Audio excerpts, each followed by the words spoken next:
আজকে ওয়েদারটাও খুব সুন্দর ছিল, বিকেলবেলা মেঘমেঘ করে এসেছিল আর হালকা বৃষ্টি পড়ে গেছিল, তাই ভাবলাম একটু ঘুরতে বেরিয়ে যাই। আর আমার যাওয়ার আছে সামনেই, তো তার জন্যই ভাবলাম যে যাই একটু শপিং টপিং করে আসি। আমি না খেয়াল করলেও মা কিন্তু ঠিক দেখে ফেলেছে ভাগীরথী এক্সপ্রেসে ছিল আমার শুটের ছবি। মা কিন্তু দেখে বেশ এক্সাইটেড হয়ে গেছিল, আর তাই জন্যই আমি দুটো ছবি আর ভিডিও মাকে তুলে দিলাম। তারপরে তো একটু চায়ের নেশা আছেই আমাদের দুজনের, তো চা টা খেয়ে ক্যাব বুক করে নিলাম। আমরা এসপ্ল্যানেড যাচ্ছিলাম, আর বাইরে খুব বৃষ্টি পড়ার কারণে অন্য অপশন দেখলাম না, শিয়ালদা থেকে ক্যাব বুক করে নিয়েছি। কেন জানি না এখনকার শিয়ালদা স্টেশন আমার বেশি ভাল লাগে, এই যে ফাঁকা ফাঁকা ব্যাপারটা, আর রাস্তাঘাট কিন্তু আগের থেকে অনেক বেশি পরিষ্কার লাগে, তো আমার খুব ভালোই লাগছে। তোমরাও কমেন্ট করে অবশ্যই জানিও তোমাদের আগে বেশি ভালো লাগতো নাকি এখন। শ্রীরাম অ্যাক্রেডে চলে গেছিলাম, আমার কিছু কেনাকাটি করার ছিল, তো সেইগুলোর ভিডিওস আমি ডিটেলে নিতে পারিনি। গ্রাউন্ড ফ্লোরে আমি এই জিনিসটা দেখতে পেলাম আর মাকে বললাম যাও মাসাজিং চেয়ারে একটু মাসাজ নিয়ে নাও। মায়ের যেহেতু আর্থারাইটিস, তো মা খুবই বেশি উপকার পেয়েছে মাসাজটা পেয়ে।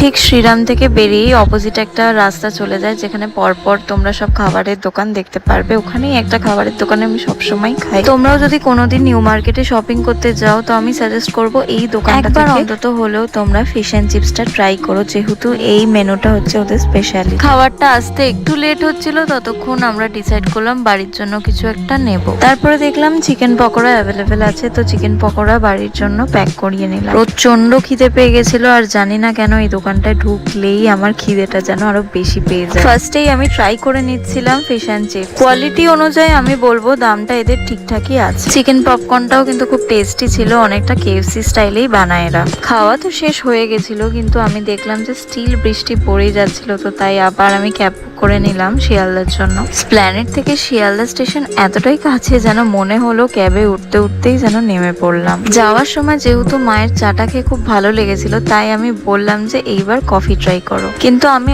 অলওয়েজ চা পার্সন, তাই আমি আমার জন্য চা নিয়ে নিয়েছিলাম আর মাকে খাওয়ালাম কফি। তারপরে আবার ফেরার সময় নৈহাটি লোকালে সেম আমার একটা মা দেখতে পায়, তাই আবারও আমি ছবি ভিডিও তুলে দিলাম। যাই হোক, ট্রেনটা খুব তাড়াতাড়ি ছাড়াতে আমরা ঠিক টাইমে ব্যারাকপুর ঢুকে গেছিলাম, আর আমার বেশ টায়ার্ড লাগছিল, তাই স্টেশন থেকে বাড়ি আমার 2 মিনিট হাঁটা পথ হলেও আমি রিক্সা নিয়ে নিয়েছিলাম। এত ব্যস্ততার মাঝেও আমার মনে হয় আমাদের সবারই বাড়ির লোকের জন্য সময় বের করা উচিত। তো তোমাদের কেমন লাগলো ব্লগটা জানিও।